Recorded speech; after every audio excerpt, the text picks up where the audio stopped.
Om Namo Bhagavate Vasudevaya. Om Namo Bhagavate Vasudevaya. Om Namo Bhagavate Vasudevaya. Narayanam Namaskrityam Naram Chaiva Narottamam Devim Saraswatim Vyasam Tato Jayamudhirayet Nashtaprayeshu Bhadreshu Nityam Bhagavati Sevaya Bhagavati Uttama Shloke Bhaktir Bhavati Naishtaki Krishnaya Vasudevaya Devaki Nandanaya Cha Nandagopakumaraya Govindaya Namo Namaha Nama Pankajanabhaya Nama Pankajanalini Nama Pankajanitraya Namaste Pankajangre. Hare Krishna Krishna Krishna Hare Hare Hare Rama Rama Rama Hare Hare. Reading from Srimad Bhagavad Gita as it is, Chapter 1, entitled Observing the Armies on the Battlefield of Kurukshetra, reading from texts 24 through 27. Text 24. Sanjaya Vacha Evamukta Rishikesha Gudakeshena Bharata Senayoruvayor Madhye Sthapayitva Rathottamam. Translation. Sanjaya said, O descendant of Bharata, having thus been addressed by Arjuna, Lord Krishna drew up the fine chariot in the midst of the armies of both parties. Text 25. Bhishma Drona Pramukhatah Sarvesham Cha Mahikshitam Uvacha Partha Pashyaitan Samavetan Kuruniti.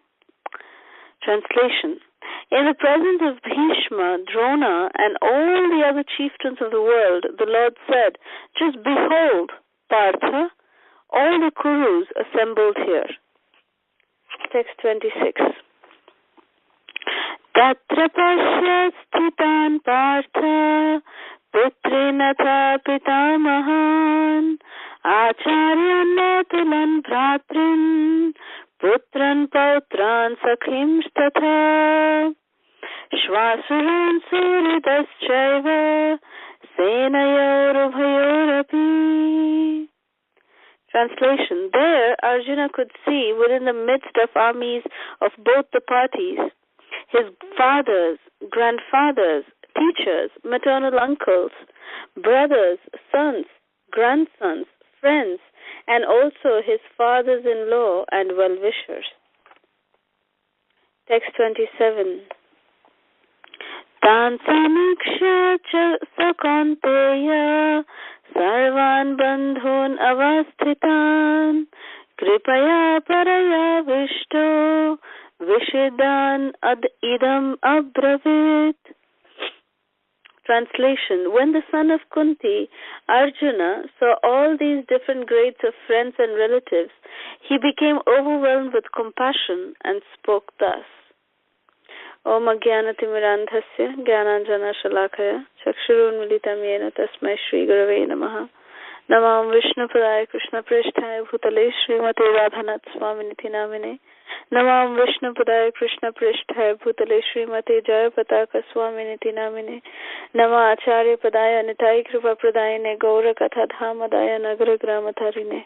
Namam Vishnu Padaya Krishna Prishthaya Bhutale Srimate Bhakti Vedanta Swaminiti Namine Namaste Saraswati Devi Gauravani Pracharine Nirvishesha Shunyavadi Paschatya Deshatharine Jaya Shri Krishna Chaitanya Prabhu Nityananda Shri Advaita Gadadhar Shrivasadi Gaura Bhakta Vrinda Hare Krishna Krishna Krishna Hare Hare Hare Rama Rama Rama Hare Hare.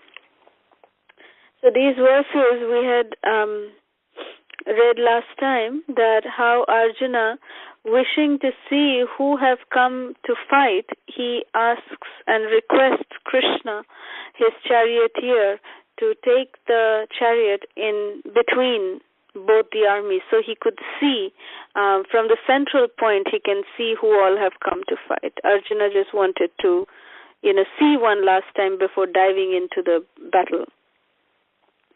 So Sanjaya says here, the verse that we read today, this is a verse spoken by Sanjaya himself. He's telling this to Maharaj Dhritarashtra, or descendant of Bharata, that he's addressing this to Maharaj Dhritarashtra, calling him the descendant of Maharaj Bharat.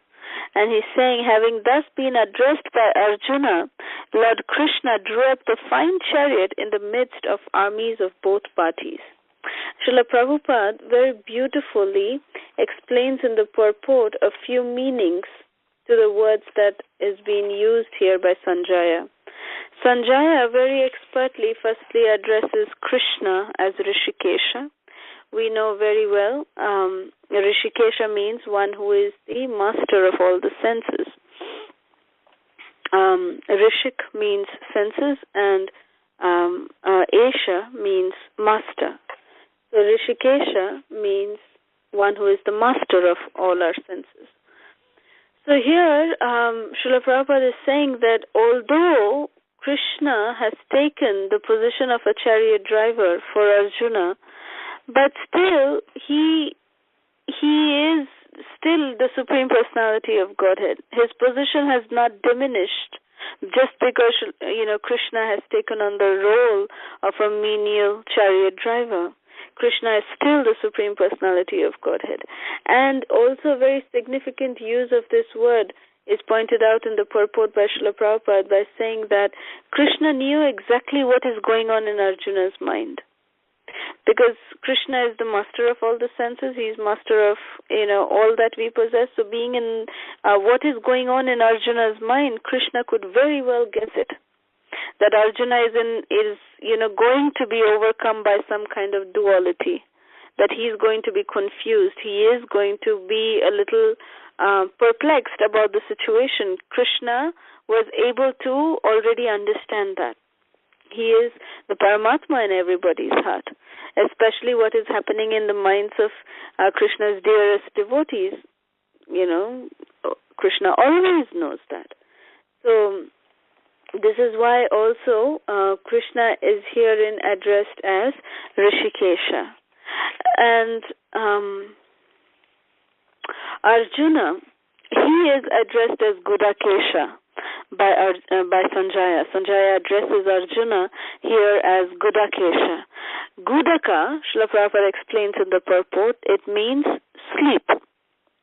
So Gudaka means one who is, and Gudaka and Esha, when we combine both of them, means one who has conquered over his sleep, is called as Gudakesha. So Srila Prabhupada goes on to explain that sleep also means ignorance. That Arjuna actually has not only conquered just sleep, but he's also conquered in ignorance because of his glorious friendship with Krishna. So, Arjuna never ever underestimated or never ever forgot the fact that although Krishna has taken on the role of his chariot driver, he is still the Supreme Personality of Godhead. Arjuna never ever forgot that. So that is the reason why Sanjaya has chosen this particular word to address Arjuna with, namely Gudakesha. This reminds me of a very beautiful childhood pastime of Arjuna, when the boys, the Pandavas, were in the Gurukul, in the ashram of Dronacharya, learning, different, all kinds of studies when they were going through. At that time, one day in the night, Arjuna got up, when everyone was sleeping. And, in those days, there was no electricity. Everything was with, lighting the lamps. And when they would go to sleep, they would extinguish the lamp and then they would sleep. There was no electricity. So it was very dark. It was very, very dark. So Arjuna wanted to get up. Arjuna went, he had to get up. So he got up and he noticed that Bhima was not next to him. Bhima generally would always sleep next to Arjuna. And little Bhim was missing. So Arjuna got a little worried that where did my elder brother go? So Arjuna went looking. Where is Bhima? Where is Bhima? He took a little torch, a light, like a log, lit it up with some fire, and then he just carried that torchlight with him, and he was trying to look for Bhima.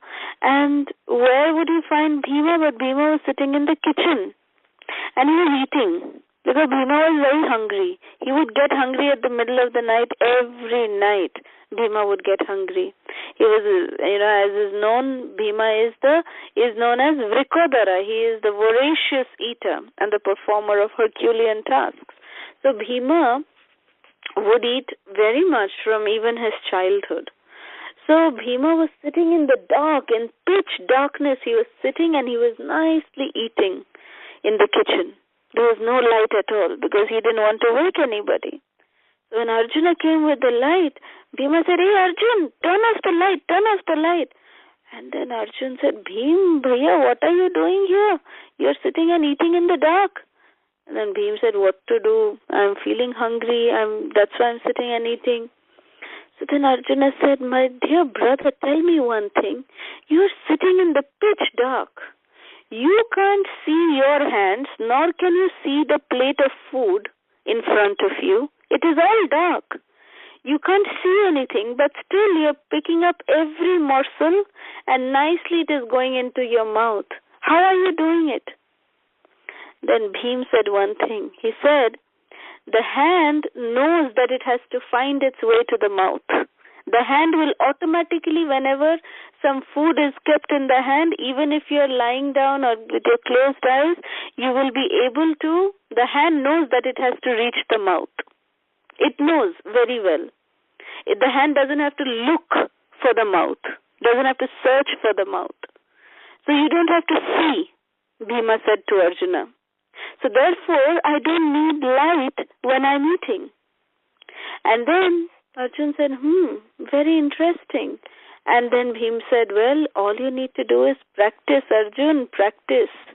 And when you do some practice, this all will become very natural. The hand will automatically find the mouth." Like this, Bhima made a joke, but then this was a great lesson for Arjuna. And from that very night, actually, Arjuna almost stopped sleeping, because even in the night, in the darkness of the night, Arjun started practicing his archery. And he would practice, to shoot his arrow and to, make it reach its destination without looking. Because Bhima had said the hands don't need eyes or light to see its destination, which is the mouth. So that was the inspiration for Arjuna, and he would practice day. He was already practicing during the day, but now he started practicing at night as well. And he would practice at night to just, throw the arrow, and the arrow would go and hit its actual destination. It would hit bullseye like that. So this is what actually, by keep going on practicing, Arjuna became the greatest archer, greatest person who actually wields the bow and arrow. So like this, because of his great determination, because of his inspiration that he received from his elder brother Bhim, Arjuna was able to conquer over his sleep, and as well as his ignorance, and achieve perfection in his life. So this is how This is what is the first verse that we read today describes. Second verse, text 25 that we read. Krishna, Srila Prabhupada mentions in the purport that how Krishna was so tactful because, as is addressed in the previous verse, that Krishna is Rishikesha. He knows exactly what is going on in Arjuna's mind. So therefore, what he did was he made the chariot, there were so many people in the Kuru army, right, in the Kaurava army. But Krishna made the chariot go straight in front of Bhishma and Drona. And he made the chariot stop right in front of them so Arjuna could get the full view, a direct view of Bhishma and Dronacharya. Because Krishna knew exactly what was going on in Arjuna's mind, that he is feeling a lot of dualities, a lot of confusion, whether he should engage in the battle or not. Krishna could sense that a storm is brewing up inside of Arjuna. So to help him out in that way, so that, the proper situation can be created where, Krishna would be able to give the instructions of the Bhagavad Gita to Arjuna, he actually put the chariot right in front of Bhishma Pitama and in front of Dronacharya, who, Arjuna was very, very attached to both of them. And Srila Prabhupada explains in the purport that when, Krishna, after he set up the chariot in front of Bhishma and Drona, Krishna addressed Arjuna as Partha. Partha, Srila Prabhupada explains, there's a very significant reason why Krishna addressed Arjuna as Partha in this particular verse, because Partha means one who is the son of Pritha. Pritha was another name of Mother Kunti, who is the aunt of Krishna. So she is the sister of Vasudeva. She was known as Pritha. And Pritha's son, so, Krishna would lovingly call Arjuna as Partha. So, so he said, the reason why Krishna called Arjuna as Partha in this particular context, Srila Prabhupada is explaining that as a friend, he wanted to inform Arjuna that because Arjuna was the son of Pritha, he had agreed to become the charioteer for Arjuna, because he is the son of his dear aunt, Pritha. So, but, what did Krishna really mean? Prabhupada is also giving the answer that behold, just behold Partha, all the Kurus assembled here. Srila Prabhupada is giving an explanation to that as well, that what Krishna really means when he's saying behold the Kurus, it means that Arjuna, actually Krishna could make out that Arjuna did, he wanted to stop there and he did not want to fight. So Krishna actually is saying that, see, I'm addressing you as Partha. I'm telling you these are the Kurus. They have done so much injustice to you. I do not expect this from you. Being the son of my dear aunt Pritha, I don't expect this from you. So you better, like Krishna, Prabhupada is saying that the mind of Arjuna was predicted by Krishna in a very joking manner. By saying, behold the Kurus.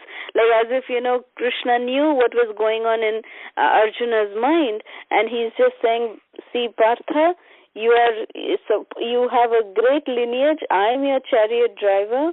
I know what is going on in your mind, that you have dualities about the war, but you better not have such things. Like a friendly, joking way, Krishna is addressing Arjuna in this way. So this is what Srila Prabhupada is explaining. How beautifully, if it was not for Srila Prabhupada, who would be enlightening us with these, transcendental purports, how would we come to know of these, deep context, that in what mood was Krishna speaking? the mood of Krishna. It is impossible for us to just come to know of the mood by reading these 4 Sanskrit lines. It is impossible. We don't have that purity nor that connection with Krishna. So therefore, Srila Prabhupada has so mercifully given us his Bhaktivedanta purports that, we are able to know not only with, what intention the verses are spoken, but also in what mood Krishna has spoken each and every word of the Bhagavad Gita. So Shata Koti Dandavat Pranams to Srila Prabhupada, our founder Acharya, and our Shiksha Guru for our society. All glories to Srila Prabhupada.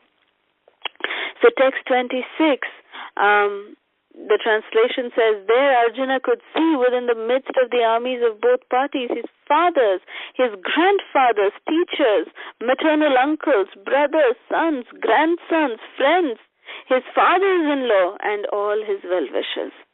So, Krishna made the chariot stand in such a strategic position. Such a strategic position that Arjuna could actually see all of his near and dear family. He could see his grandfather Bhishma and also Somadatta, his other grandfather as well. Then there were teachers like Dronacharya and Kripacharya. Then there was Shalya, Shakuni, brothers like Duryodhan, sons like Lakshmana. All of these, people whom Arjuna was seeing as part of the Kaurava army, it was very much overwhelming for Arjuna by seeing all his friends and relatives, so determined to fight. But at this time, Arjuna, he has, the things that was predicted by Krishna, that is coming across right now in text 27, that Arjuna is saying, when the son of Kunti, Arjuna, saw all these different grades of friends and relatives, he became overwhelmed with compassion, and he thus spoke.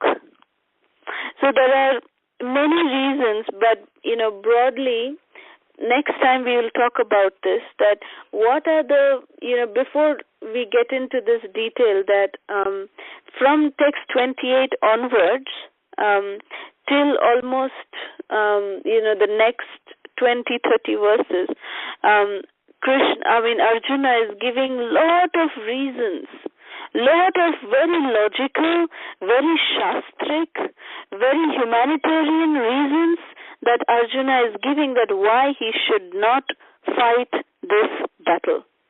Arjuna is very learned that way. So, by the mercy of His Grace Bhurijan Prabhu, who has given us this beautiful supplement to the Bhagavad Gita, he has categorized the reasonings of Arjuna under 5 main categories, which we will discuss next time. And, we'll come, before we move on to text 28, we'll discuss those 5 categories, and then we will see also what are the exact reasons that Arjuna gives that why he should not be fighting this battle of Kurukshetra. So today we will end here. Thank you very much. All glories to Srila Prabhupada. Hare Krishna.